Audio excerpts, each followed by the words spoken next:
Hey everyone, welcome. So today we're diving into one of the most powerful and honestly most overlooked forces in all of finance, the stories we tell ourselves about money. We're going to be using some amazing insights from Morgan Housel's The Psychology of Money to see why the narrative running through your head can literally be the difference between fortune and failure. All right, so to kick things off, Housel starts with this really cool thought experiment.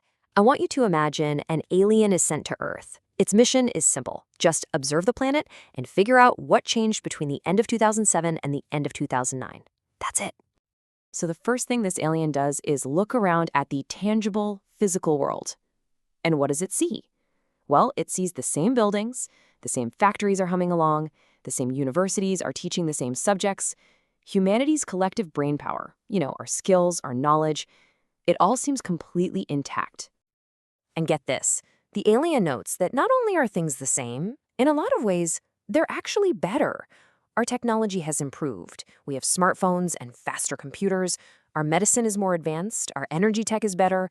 I mean, from a purely physical nuts and bolts perspective, our ability to create wealth seems to have increased, not decreased.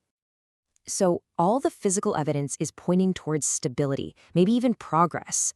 But then our alien friend pulls up the economic data, and suddenly the picture becomes a total contradiction.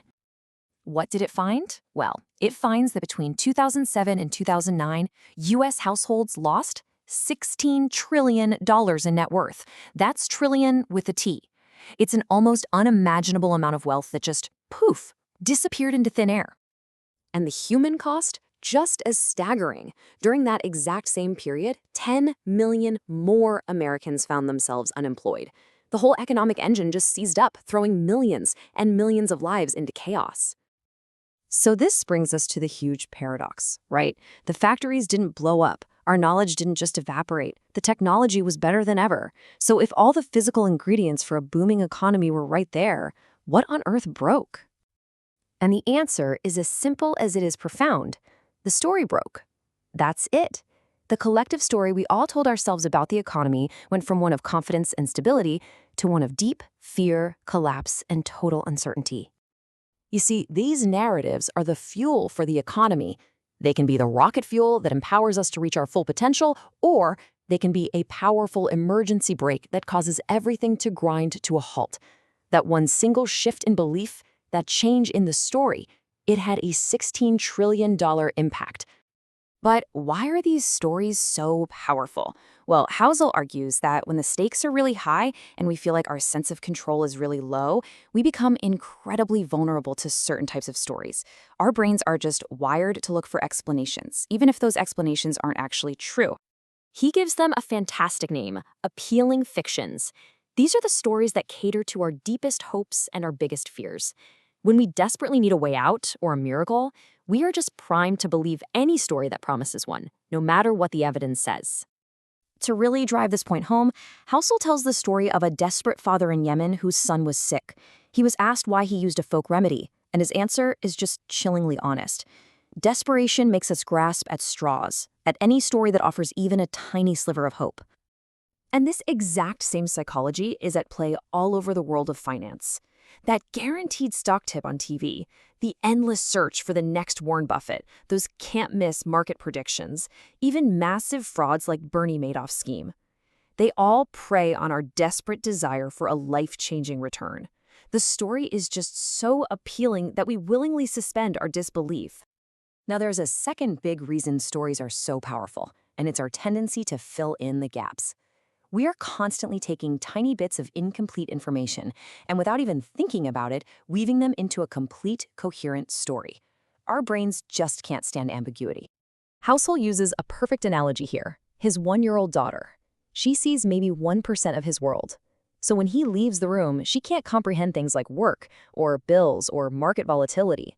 So her brain creates a simple reality: Dad left because he doesn't want to play with me. She creates a confident story from the tiny fraction of the picture she can see. And let's be honest, we all do this every single day. And this isn't just something kids do. It's a fundamental human bias. The great psychologist Daniel Kahneman puts it perfectly.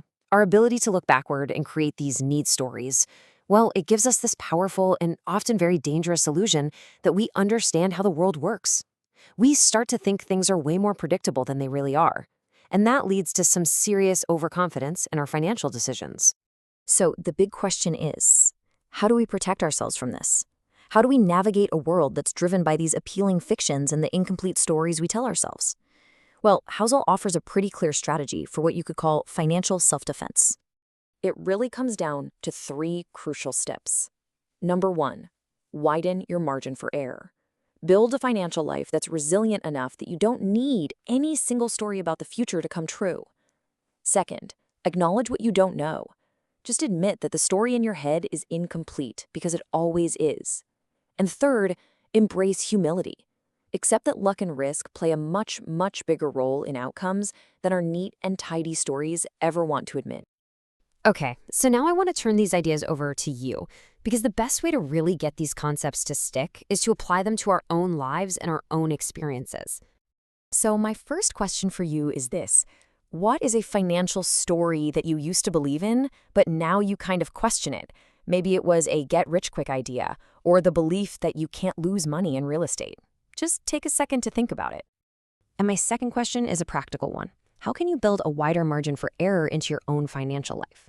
Does that mean bumping up your savings rate? Maybe paying down some debt? Or is it just being a little more skeptical of those stories that sound way too good to be true? I would genuinely love to read what you think. Please share your answers in the comments below, and let's get a really great discussion going. And of course, if you found this explainer valuable, please do me a huge favor and hit that like button and subscribe to the channel. It really helps more than you know. Thanks so much for tuning in.